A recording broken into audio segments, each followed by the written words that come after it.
Well, now that we've got the remote all set up and working with the system, I'm going to do a quick demo of using it in a presentation.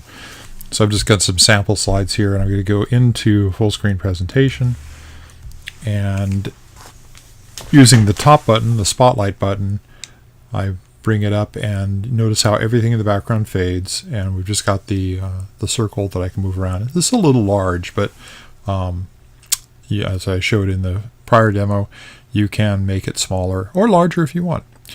So double clicking and I get a magnifying glass, and again double clicking I get a small circle. But if you single click, you stay in any one of these. So I'm going to go back to the highlight button.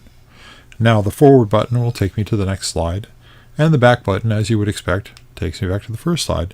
Now you remember I set up a special custom behavior for holding down the next slide, and so I'm going to do that now. This will be very exciting as I turn the screen black.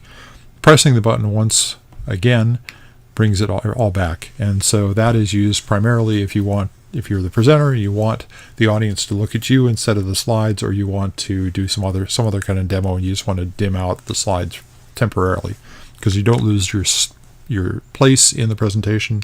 We'll go to the next slide and I'll dim that one and bring it back. So it's just a matter of like turning the lights down on the slides and bring them back up again. Now I may have mentioned that if I'm in the slideshow, pardon me, I didn't need to blank it again.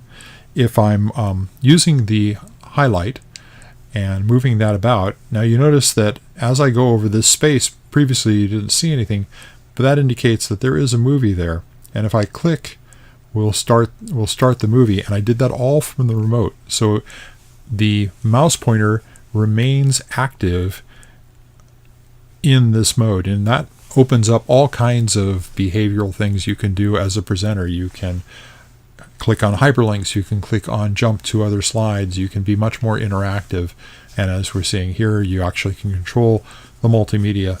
And no, there's nothing wrong with the sound. This is one of my favorite video demos because it has no sound and it doesn't get in the way of the speaker. So that's about it.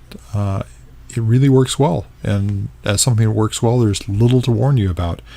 The behaviors with the double clicking being probably the hardest thing to get used to, and as I showed, you can turn off the modes that you don't want to use and not have to use the double clicking to move between highlights or between spotlight styles at all. So again, that's it.